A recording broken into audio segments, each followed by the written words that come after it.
Hello, YouTube. Yep, how you doing? Not dead yet. Amisbro here, and today we're going to be actually taking a look at Saints Row 4. The reason? Because I just beat this morning. No joke, I beat it recorded too. Anywho. There's at least 2 games that came out this year that people are playing. You're either playing GTA 5, or if you're like me and you like stupid comedy in your sandbox, you're playing this. Anywho, the story is that you play the President of the United States, and all is going well in your world until one day you and your friends get abducted and thrown into a simulation after, of course, the Earth gets blown up. Fun times, right? Well, you then have to go on a series of missions to get your gang back together, which involves Ben King, Shondi, Kinsey, almost said Shinzy, I don't know why. Let me think. Matt Miller, and the VP, whose name I legitimately forget right now. Anywho, you get the pleasure of trying to rescue them all in a big virtual reality version of Steelport, which is the same world from Saints Row 3, and I mistakenly called it Stillwater. Oops. I got corrected by that on Playfires this morning. Anyways, this game, much like Sleeping Dogs, was probably a game that I couldn't put, not probably, it was a game that I couldn't put down once I started it. Matter of fact, I think at one point, on one day, I devoted like 5 straight hours to the game. No bullshit. It's literally one of the best games I think I've ever played. Now, mind you, I have not played GTA 5. Based on one part of the game that I've seen, there will be no way in hell I'd play that game. Unless somebody were to somehow gift it to me on PSN, and even then I don't think I'd play it because I have Saints Row 3 to play now. Yay! No joke. I remember I downloaded it for free off the PSN for PS Plus, and I'm going to be working on that game next. So, the idea is, in this virtual world, there's this individual named Zinyak who blew up your planet, and now you have to go wreck shop on him. Well, in this virtual world, not only do you have to go rescue your homies, but you have different activities you do. Some are what they call rifts. Those are actually really fun. There's platforming rifts, there's speed rifts. The speed rifts are probably the most fun, because you end up having to run down a straightaway and trying to tag three Zen troops within a time limit, or get the highest score possible, which they grade you gold, silver, bronze accordingly. Gold obviously being the highest. You also have loyalty missions that you have to do for each one of your homies. And if you do them all, you get the good ending. Which, trust me, you're going to want to do. Anyway.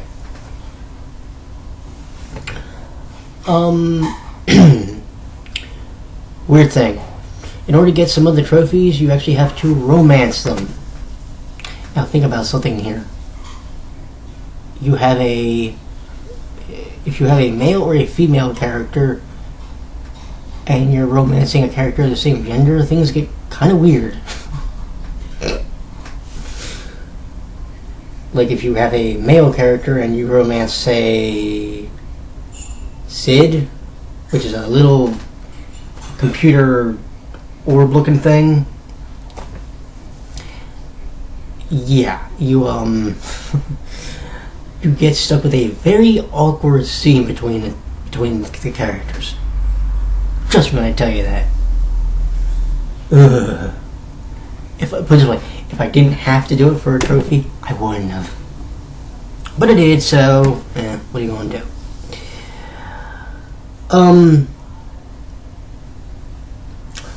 There are some frustrating bits.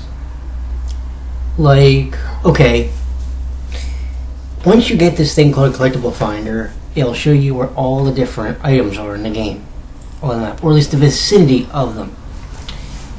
Now that doesn't sound like a problem, except because it doesn't show you the exact location, kind of like how Sleeping Dogs, it didn't show you the exact location of the lockbox.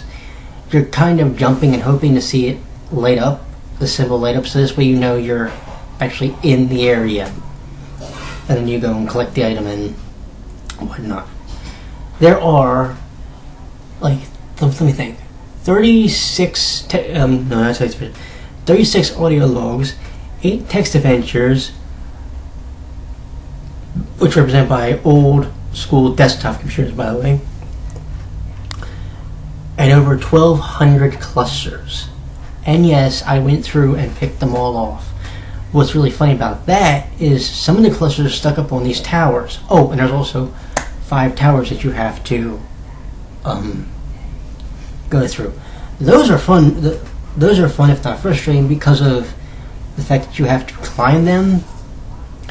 And when you jump, because of how high in the air you can jump with the superpowers later,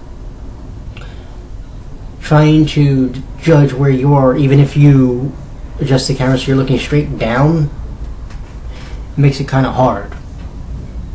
You know what I'm saying?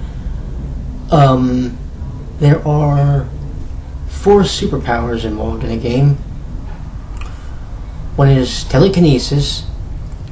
One involves a force power. One involves stomping. One of the objectives in the game, or challenges, is called Death from Above, where you have to kill 100 enemies using that power. And I forget what the other one is. I know there's 4, and I forget what it is right offhand. Oh dear, that sucks. But anyway, I think I don't remember because I didn't use it at all. There was like, you can actually, for the most part in the game, get away with using, and this may be considered by some a downer, you can for the most part get away with using your freeze blast and then shooting your gun. That's it.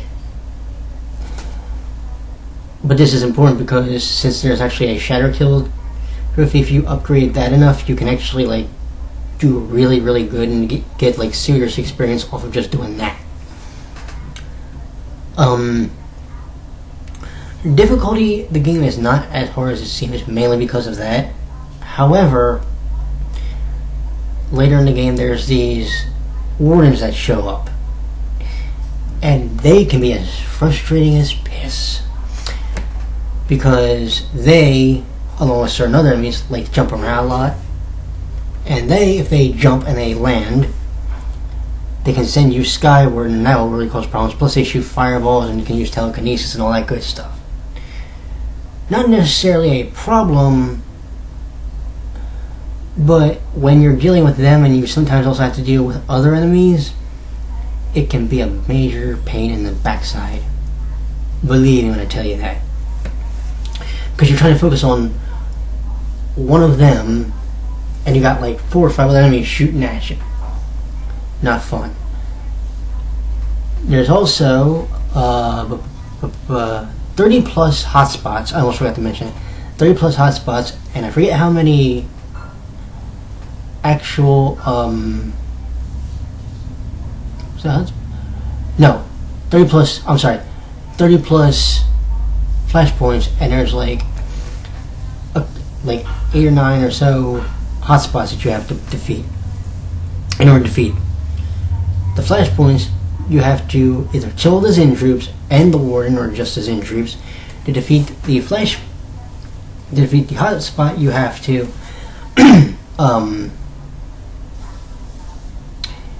defeat all the Zen troops and also disable the generators, and sometimes have to deal with a warden in the process.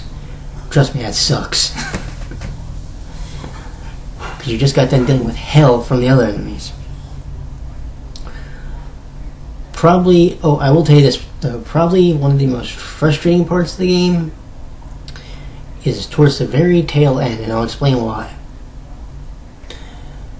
You have to go fight Zinyak, and you get this power suit that you put on. Now, I'm not going to... Well, anyway, you put the power suit on, and you're trying to fly through this chute. Well, if you hit up, because as you're falling, you're actually falling towards the wall, and if you hit the wall, it's a one-hit death. So you have to hold up to try and raise yourself so that you're not, you're not going to hit anything. Also, left and right barrel rolls you. You also have to fly a spaceship at some points in the game. That's interesting. Probably the most frustrating activity that you have to do in the game at any point. Well, not so much when you're escaping a spaceship the first time, but when you're doing like the UFO missions, those are a pain. Because they don't really give you really precise controls for that. They give you better controls for the mech suits you have to drive. But other than that, I mean, it's fine. The races that you have to do, those are weird. Because it's based around your superpowers. So you have to be able to dash through Steelport and do super leaps to jump over fire and jump on the buildings and whatnot. But you also have to do that to be able to pick up like clusters, and trust me when I tell you, sometimes those clusters are really out of the way. Like one, I was trying to figure out how to get to it for like 20 minutes, and I finally figured out, I was like, OMG. That's what they expect you to be able to do? Oh god. Alright. I did have some minor issues towards the end of the game because I played this thing so much that the disc actually froze on me twice. Once was actually no, 3 times. Once was during a Mind Over Murder. One was before I did the first part of the infiltration mission to get into the Syndicate Tower, and one was when I got the key to put into the tower. Yeah, that sucked, trust me. Because it's like, there's 3 parts to the final mission. One is getting the key into that Syndicate Tower and destroying it. Actually, it's like 4, I'm sorry. Then you have to defend the key, which is, trust me, frustrating. Then you have to go and defend like 2 different portals. And if the portals get blown up, it's a mission fail. And then you have to go then you have to go into the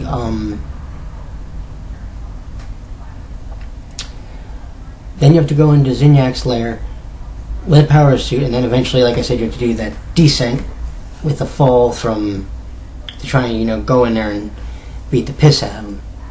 You do get checkpointed though eventually in that level, so it's not a major deal breaker, but it still is frustrating because I think I literally died on that part like 7 times before I finally figured it out. Trust me, it's just, yeah, not fun. However, and one of the achievements in the game, by the way, is if you can play this game for 40 hours. I'm here to tell you, I did the 40 hours. Actually, by the time I got the ending sequence, the trophy popped for 4 over 40, which is playing Saints Row 4 for 40 hours. Now then, is it the game of the year? Probably not, because unfortunately I have Grand Theft Auto 5. But is it a game that is well worth your time? Oh yeah. Here's a fun fact. When I bought this game, I literally paid 2 dimes, 20 cents for it, because of a deal that I had with somebody at my local GameStop. I got 30%. I got something. I got 3% trade-in bonus, and I got something else. So, yeah, $2, and I played for over 40 hours. Got every collectible, just like I did in Sleeping Dogs, and enjoyed the absolute hell out of the game. On a scale of 1 to 10, what do we give this game? Probably about an 8. Now, why do I say an 8?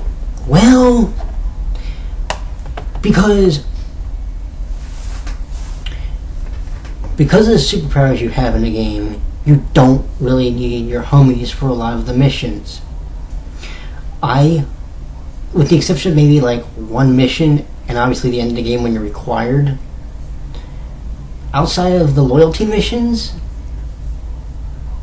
and like one other mission, I didn't use my homies at all. I actually sequence broke the game because by the time I got to do some of the missions for the homies, all I had to do was talk to them to finish their section. So legitimately all I had to do was talk to such and such, talk to such and so and so, talk to so and so, talk to so and so, and literally that's how I finished them. Yeah, like because I like to collect all the collectibles. I got all the collectibles. The activities you're actually forced to do a lot of them to progress the actual game, but I did that. I got the audio logs, got the text adventures, did all the hotspots, and did all the flashpoints. Yes, I was not leaving a stone unturned in virtual Steelport. I was beating. When I went through